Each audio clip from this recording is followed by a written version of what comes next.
Big pass Abhishek உங்க எல்லாருக்குமே ஞாபகம் இருக்குதா? ஸோ காதலியோட ஃபோட்டோவ வெளியிட்டு அவர் சொன்ன வார்த்தை தான் பார்த்தீங்கன்னா, இப்போ இணையத்தில பயங்கர வைரலா போயிட்டு இருக்குது. ஸோ இதுக்காக நெட்டிசன்கள் அவர கலாய்க்கவும் செய்றாங்க.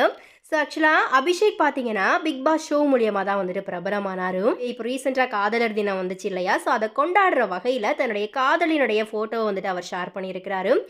அதேபோல அபிஷேக் ராஜாவுக்கு ஏற்கனவே திருமணம் ஆன நிலையில, அந்த திருமணம் விவாகரத்துலயும் முடிஞ்சிருக்குது. அத தொடர்ந்து பல வருடங்கள் கழித்து, இப்ப அபிஷேக் ராஜா மறுபடியும் தான் காதலிக்கிறதா இணையத்தில ரசிகர்களுக்கு அத தெரியப்படுத்தியிருக்கிறாரு. இதுக்கு அதிகமான ரசிகர்கள் பார்த்தீங்கன்னா, அவங்களுடைய கருத்துக்கள பதிவு பண்றாங்க.